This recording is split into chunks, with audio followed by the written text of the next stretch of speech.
بسم الله والحمد لله والصلاة والسلام على رسول الله وعلى آله وصحبه أجمعين أما بعد. Assalamu alaikum wa rahmatullahi wa barakatuh. Dear brothers and sisters, this is your brother Isa Ma. All of a sudden, very few people are talking about the war in Ukraine and very few people are talking about the pandemic and the restrictions. All of a sudden, everyone is interested in an incident where a celebrity slapped another over a joke that is taken as offensive, which really shows how destructive the entertainment industry and the celebrity culture can be. It draws our attention away from perhaps the many more important and more pressing matters. But hey, who am I to say that? I'm making a video about the incident. That is because, just like the poet Abu al-Atahiyya, he said, إِذَا الْمَرْءُ كَانَتْ لَهُ فِكْرَةٌ فَفِي كُلِّ شَيْءٍ لَهُ عِبْرَةٌ. If a person has rationale, if a person is reflective, then in everything there is a reminder or a beneficial lesson for him. So hopefully, in this video, I want to look at this incident from an Islamic perspective and hopefully draw some beneficial lessons that can make us better. So if you still don't know what happened at the Oscars, which I strongly doubt, very briefly, Chris Rock, the stand-up comedian, while presenting an award, made a joke about Jada Smith, the wife of Will Smith, and poked fun at the fact that she is bald, which is due to a medical condition. Perhaps he meant no harm, but the joke is a direct reference to her loss of hair, which she clearly didn't appreciate, and after a few seconds, Will Smith went on stage and slapped Chris Rock across the face. And then when he went back and sat down, he continued to spoke harshly against him on live television. And Chris Rock was shocked for a moment, but he remained cool in his composure and he continued. But after the incident, the whole world is talking about it. All the late night talk show hosts, all the TV networks, they're talking about the incident and calling it, perhaps as Chris Rock called, the greatest night in live television, or at least the most shocking night in the history of the Oscars. Now, there are a lot of debates about who's right, who's wrong. The mainstream media generally criticizes Chris Rock for his violent behavior, which has no excuse, and also blamed the Academy for a lack of immediate action, and blamed in general the fact that the celebrity, Will Smith, didn't suffer from any real consequences for his behavior yet. Now, I want to look at this incident from an Islamic perspective and talk about how each individual in this situation could have acted differently, that would have changed the outcome, that would have made the whole situation better than what it is now. First of all, it's very common for stand-up comedians in the Western culture to ridicule and make fun of other people's shortcomings and physical attributes and weaknesses and things that they are generally not so glad about. It's a part of the stand-up comedy culture, and it's tolerated, people accept it. But in the Quran, Allah subhanahu wa ta'ala told us very clearly in Surah Al-Hujurat, أعوذ بالله من الشيطان الرجيم, He said, يا أيها الذين آمنوا لا يسخر قوم من قوم عسى أن يكونوا خيرا منهم ولا نساء من نساء عسى أن يكن خيرا منهن. He said, O you who have believed, let not a people ridicule another people, perhaps they may be better than them, and let women not ridicule other women, perhaps they may be better than them. So any form of mockery, any form of making fun of other people, especially of their weaknesses, things that they're not proud of, is generally prohibited in Islam. And there's also the famous hadith where the Prophet ﷺ said, "Man kana yu'minu billahi wal yawmil akhir falyaqul khayran aw liyasmut." Whoever believes in Allah and the last day, then let him speak what is good or be silent. So harmful words are generally prohibited. And you may say that, well, it's freedom of speech, right? I can say whatever I want. It's my fundamental right. But there's also the moral golden rule of do unto others what you want done to yourself. And this moral golden rule has been well expressed by the Prophet ﷺ long before it was formulated in the hadith, لا يؤمن أحدكم حتى يحب لأخيه ما يحب لنفسه. None of you truly believed until you love for your brother what you love for yourself. And be honest, none of us want to be ridiculed. None of us loves and enjoys being made fun of, right? So if you don't like that, if you don't love that, if you don't want that, then perhaps you shouldn't do it to others, even if it seems humorous, even if it does get laughs.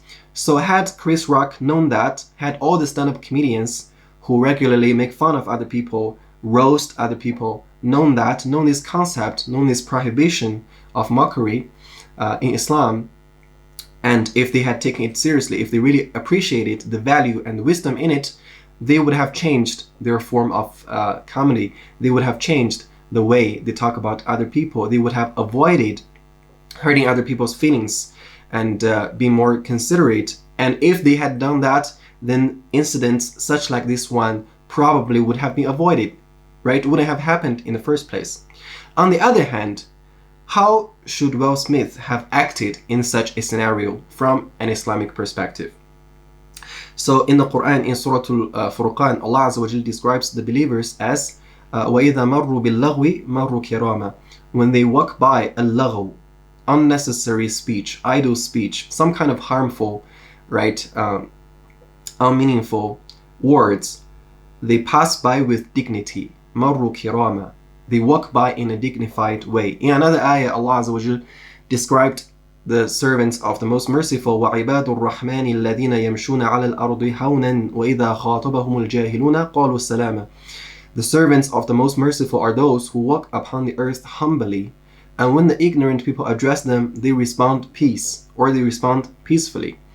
So obviously it's very human for Will Smith or anyone to react when his wife was addressed in such a manner. It's very natural for us to have feelings and want to express our feelings.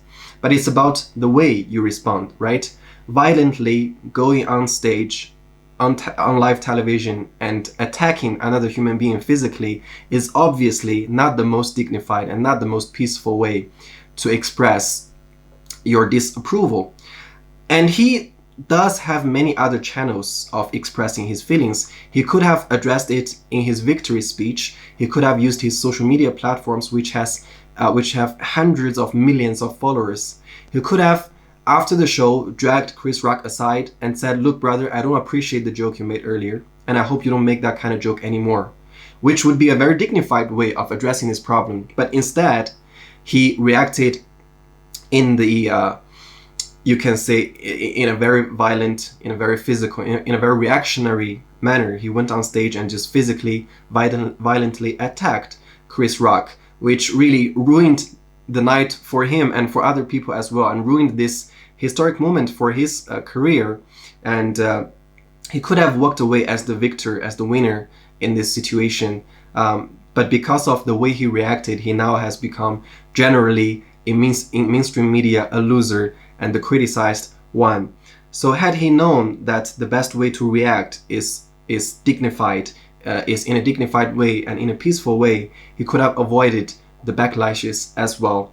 And you may say that, well, when you are so angry, obviously you won't be able to control your behaviors, which is true.